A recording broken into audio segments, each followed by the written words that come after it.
High everyone, I hope that everyone will be in the best position of your health. लगता हूँ कि आप सब लोग खैरियत से होंगे।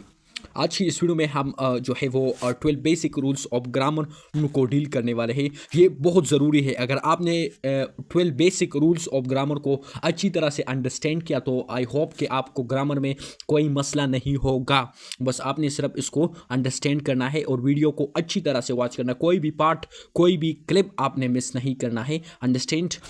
पहला जो रूल हमारे साथ है that is every sentence should start with a capital letter in the first word.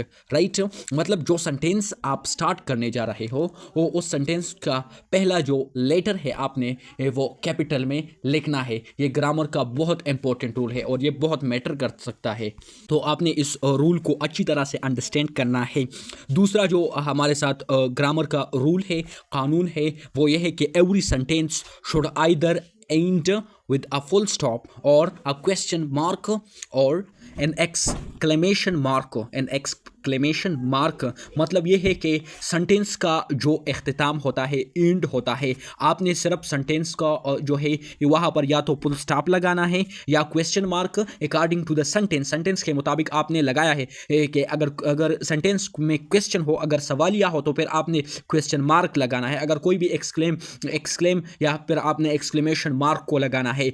और जो कि अगर कोई भी अगर फुल स्टॉप की ज़रूरत है तो फिर आपने पॉइंट या फुल स्टॉप लगाना है। ये भी बहुत इंपॉर्टेंट रूल है। नेक्स्ट जो हमारे साथ है दैट इज क्या जो हर एक सेंटेंस है वहाँ पर आपने क्या करना है, सब्जेक्ट या वर्ब ऑब्जेक्ट ये लगाना है। Every sentence should have S V O mean S stand for subject, V stand for verb and O stand for object. Understand? I hope you get this point. फुल हमारे साथ है that is very important. Right, the subject and verb palms are interrelated in the sentence। मतलब ये है कि अगर sentence आपको देखने मतलब ये है कि अगर आपने पास्ट में बात करनी है तो फिर आपने like for example second form of verb लगाना है। राइट, यानी आपने टेंस के मुताबिक, सेंटेंस के मुताबिक आपने जो है वो वर्ब का फॉर्म लगाना है। The subject and verb forms are interrelated in the sentence. आपने क्या करना है, इसमें भी ध्यान रखना है कि सब्जेक्ट की जगह पर आप ऑब्जेक्ट ना लिखो। राइट, इसमें एक इंपॉर्टेंट बात यह है कि सब्जेक्ट और वर्ब फॉर्म्स जो है ये इंटर रिलेटेड होगा सेंटेंस के अंदर। आपने इसको अंडरस्टैंड करना है कि जो सेंटेंस आप लिख रहे हो, जो बोल रहे हो, तो आपने ये ध्यान रखना है कि सब्जेक्ट को आपने अच्छी मतलब सब्जेक्ट की जगह पर पुट करना है और वर्ब पाम आपने अकॉर्डिंग टू द टेंस के मुताबिक आपने वर्ब पाम को लगाना है। इससे क्या होगा, आपको इससे आपको ये फ़ायदा होगा कि आपका ये जो सेंटेंस है इट विल बी बेस्ट, ये बेस्ट होगा, इसमें कोई गलती नहीं होगा। ये भी एक इंपॉर्टेंट टूल है। इंटर रिलेटेड का मतलब है, मतलब आपका सेंटेंस अगर पास्ट में है या आप माजी में सेंटेंस को बनाना चाहते हो माजी के बारे में, तो फिर आपने पास्ट वाले वर्ब पाम को लगाना है। अगर फ्यूचर में फ्यूचर के बारे में बात करनी है तो आपने फिर फ्यूचर फॉर्म लगानी है। इसमें आपने थोड़ा ध्यान रखना है। रूल 5 की बात करें तो दैट इज यूज आइदर और neither nor depending on the sentence while using singular nouns। मतलब जब आप सिंगुलर नाउन्स को इस्तेमाल करते हो तो फिर आपने मतलब ये इस पे डिपेंड करता है। राइट, नॉर जितने भी आइदर और नीदर के साथ हम नॉर को यूज़ करते हैं और आइदर के साथ हम और को यूज़ करते हैं, but it depending on the sentence. Right, while using singular nouns के साथ आपने इसको यूज़ करना है। राइट, सिंगुलर नाउन के साथ आपने यूज़ करना है क्या, आइदर और। राइट, मतलब आइदर का मतलब है या ये आप जान ले। राइट, और नीदर का मतलब है नहीं। Right, it is use for negation. Right, next जो रूल हमारे साथ है that is proper nouns should be capitalise anywhere in the sentence. मतलब ये है कि आपने जो प्रॉपर नाउन सेंटेंस के अंदर लिखना है तो फिर आपने प्रॉपर नाउन को ऑलवेज कहाँ से स्टार्ट करना चाहिए, कैपिटलाइज का मतलब है start from capital. Right, proper noun should be capitalised anywhere in the sentence. मतलब जो प्रॉपर नाउन होता है, राइट, स्पेसिफिक नाउन्स होता है, तो आपने उसको कैपिटलाइज सेंटेंस के अंदर लिखना है, right, including eight the beginning, और मतलब स्टार्ट में भी, बिगिनिंग में, शुरुआत में भी, व्हेन यूज जब हम यूज़ करते हैं, राइट। मतलब यह है कि प्रॉपर नाउन जो है उसको इसमें आम जिसको सॉरी इसमें ख़ास जिसको हम कहते हैं, राइट। तो आपने इसको ऑलवेज कैपिटल से स्टार्ट करना है, understand. We talk about rule 7, common nouns should be capitalise only at the beginning of the sentence. मतलब इसमें आम जिसको हम कहते हैं, इसमें आम प्रॉपर नाउन्स के लिए हम यूज़ करते हैं इसमें खास, राइट, और कॉमन नाउन के लिए हम यूज़ करते हैं इसमें आम, राइट। कॉमन नाउन को आपने सिर्फ और सिर्फ मतलब इसका जो पहला लेटर है सेंटेंस में, पहला जो वर्ड आता है, तो आपने सिर्फ कभी कभी आपने उसको कैपिटलाइज रखना है। कैपिटलाइज अगर आपने लिखना है तो वहाँ पर आपने क्या करना है, इसको capitalise only at the beginning of the sentence. सिर्फ सेंटेंस के शुरुआत में आपने क्या करना है, कॉमन नाउन को कैपिटल से आइडेंटिफाई करना है, right.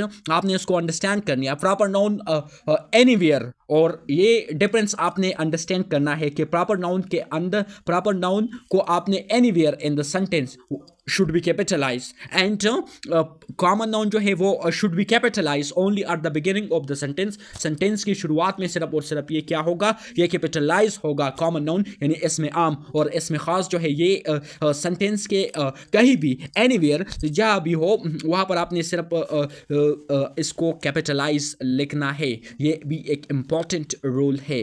Let's talk about rule 8। Rule 8 के बारे में अगर हम बात करें, so that is the words its and you are not the same, right। like this, its and its, right, there is difference between them। the words its, ये जो words, ये जो अल्फाज है ये आपको स्क्रीन पे नज़र आ रहे होंगे। the words its and your are not the same, right. मतलब ये दोनों अल्फाज सेम बिल्कुल नहीं है, आप ये इसमें डिफरेंस है। वो डिफरेंस क्या है, यहाँ पर अगर आप देखिए तो जो है वो एपॉस्ट्रोफी आया हुआ है, its and its words, there is difference between your और नॉट द सेम, यूर और नॉट द सेम। आपने वर्ड को अच्छी तरह से देखना है, फिर आपने इसके मुताबिक क्या करना है, रिस्पॉन्स देना है। 9 हमारे साथ है, that is use indefinite articles for countable noun and definite with specific countable and all uncountable nouns, right. ये बात आपने अंडरस्टैंड करना है, ये भी बहुत इंपॉर्टेंट है। ज़्यादातर लोग इसमें बहुत कंफ्यूज हो जाते हैं। A lot of people are getting confused in this kind of problems, right. Use indefinite articles, आपने indefinite आर्टिकल्स को इस्तेमाल करना है किसके लिए, काउंटेबल नाउन, मतलब उन नाउन के लिए मतलब जो हम शुमार कर सकते हैं, right. Countable which are able to count, right. Countable जो होते हैं उसके लिए आपने सिर्फ और सिर्फ indefinite आर्टिकल्स को यूज़ करना है, राइट। और डेफिनेट आर्टिकल आपने यूज़ करना है स्पेसिफिक, यानी काउंटेबल नाउन के लिए आपने यूज़ करना है स्पेसिफिक, काउंटेबल एंड ऑल, खास काउंटेबल के लिए आपने यूज़ करना है, और अनकाउंट सारे के सारे जितने भी अनकाउंटेबल नाउन्स है उसके लिए आपने क्या करना है, डेफिनेट आर्टिकल को यूज करना है। ये भी एक इंपॉर्टेंट रूल है। रूल 10 हमारे साथ है, that is use the article a for consonant sounds and an for vowel sounds.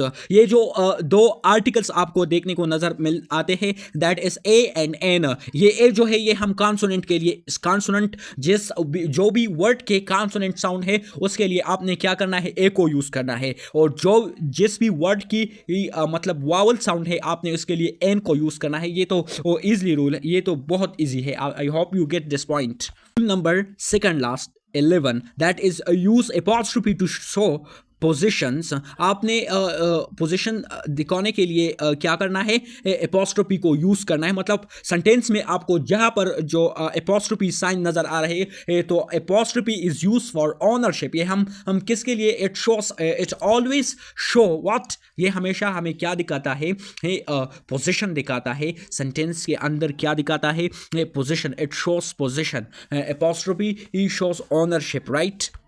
Last rule we have, that is active voice is more preferred than passive voice in the English language। अंग्रेजी जुबान में आपने क्या करना है, आपने ज़्यादा तरजीह देना है, राइट, एक्टिव वॉइस को तरजीह ज़्यादा नहीं देना है पेसिव वॉइस को। मतलब एक्टिव वॉइस पर आपने फोकस करना है, क्योंकि अगर हम डेली लाइफ में देखें तो हम जितने भी सेंटेंसेस को हम यूज़ करते हैं डेली लाइफ में, तो वो सारे के सारे उसमें बहुत सारे जो है वो एक्टिव वॉइस सेंटेंस से, so we should preferred active voice, right. तो ये रूल है, active voice is more prepared than passive voice in the English language. ये रूल हमें ये बताता है कि आपने सिर्फ और सिर्फ एक्टिव वॉइस पर, आपने एक्टिव वॉइस के ऊपर बहुत ज़्यादा तरजीह देना है, और ये जो है आपने प्रेफर करना है, active voice is more preferred than passive voice in the English language. English language में आपने एक्टिव वॉइस पे ज़्यादा तरजीह देना है,